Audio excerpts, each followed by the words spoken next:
അപ്പോൾ നമ്മുടെ എക്സാമിനിങ് ഒരു ക്വസ്റ്റ്യൻ വരികയാണ്.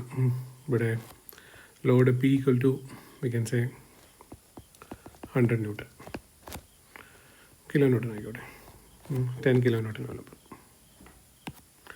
10 കിലോ ന്യൂട്ടൺ.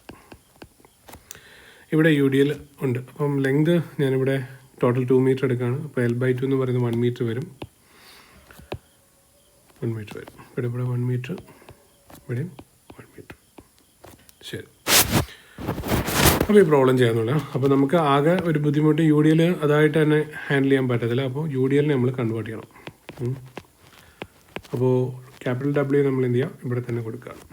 ഈ ദൂരം 1/2 വരും. അത് 1/2 വരുമ്പോൾ 0.5 മീറ്റർ അല്ലേ, 0.5 മീറ്റർ. ഇനി ഇവിടുന്ന് ബാക്കിയുള്ളത് ടോട്ടൽ ലോഡെല്ലാം കൂടെ ഈ സ്പാൻ്റെ മിഡ് പോയിന്റിൽ ആക്ട് ചെയ്യുന്നുണ്ടാവും. മിഡ് പോയിന്റ് എന്ന് പറയുമ്പോൾ വീണ്ടും അത് 0.5 തന്നെയാണ്.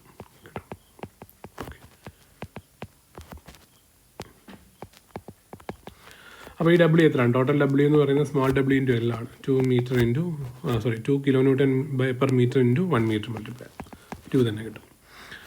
ഇവിടുത്തെ ലോഡ് 10 ന്യൂട്ടണുമാണ്, കിലോ ന്യൂട്ടണോടെ വരും. അപ്പോൾ ഇതായി നമ്മുടെ പ്രോബ്ലം.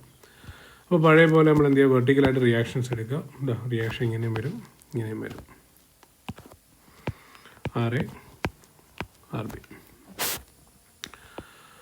അപ്പോൾ ഇക്വിലിബ്രിയം ഇക്വേഷനിൽ നിന്ന് RA പ്ലസ് RB മുകളിലോട്ടുണ്ട്, താഴേക്ക് 10 കിലോ ന്യൂട്ടൺ ഉണ്ട്, -2 കിലോ ന്യൂട്ടൺ ഉണ്ട്, അതായത് 0.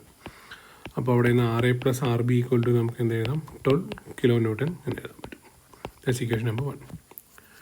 ഇനി നമ്മൾ മൊമെൻറ്റ് അബൌട്ട് A എടുക്കുകയാണ്. That should be 0. Sigma moment about A should be 0 അല്ലേ. അപ്പോൾ RA അവിടെ Aയിൽ കൂടെ കടന്നു പോകുന്നുണ്ട് 0. അതേപോലെ 10ൻ്റെ 0.5 ഡിസ്റ്റൻസിൽ മീറ്റർ ഡിസ്റ്റൻസ് കടന്നു പോകുന്നുണ്ട്. അതേപോലെ 2 കിലോ ന്യൂട്ടൺ എന്ന് പറയുന്നത് 1.5 കിലോമീറ്റർ ഉണ്ട്. -RB ഇൻറ്റു 2 മീറ്റർ എടുക്കാം. That should be equal to 0. അപ്പോൾ ഇത് മൾട്ടിപ്ലൈ 5 വരും, ഇത് വരുമ്പോൾ 3 വരും. 2 ഇൻറ്റു RB ഈക്വൽ ടു 0. അപ്പോൾ 8 വരും. 2 RB ഈക്വൽ ടു 8 വരും. അപ്പോൾ RBയുടെ വാല്യൂ നമുക്ക് എന്ത് കിട്ടും, 4. 8/2 4 കിട്ടും. 4 കിലോ ന്യൂട്ടൺ കേട്ടോ. ശരി, അങ്ങനെയാണ് ഇത് നമുക്ക് എവിടെ സബ്സ്റ്റിറ്റ്യൂട്ട് ചെയ്യാം, ഫസ്റ്റ് ഇക്വേഷൻ സബ്സ്റ്റിറ്റ്യൂട്ട് ചെയ്യാം. ഫസ്റ്റ് ഇക്വേഷനിൽ നമുക്ക് അറിയാവുന്ന കാര്യം എന്താണ്, RA പ്ലസ് RB 4 ആണ്, ഈക്വൽ ടു 12 ആണ്. അപ്പോൾ RAയുടെ വാല്യൂ എത്ര കിട്ടും നമുക്ക്, 8 കിലോ ന്യൂട്ടൺ കിട്ടും. ക്ലിയർ. അപ്പോൾ കൂടുതൽ ലോഡും എങ്ങോട്ട് ആക്ട് ചെയ്യുന്ന Aയുടെ അടുത്തോട്ടല്ലേ, മെജോറിറ്റി ലോഡ് 10 കിലോ ന്യൂട്ടണോളം എവിടെയാണ്, Aയുടെ അടുത്തോട്ടാണ്. അതുകൊണ്ട് Aയിൽ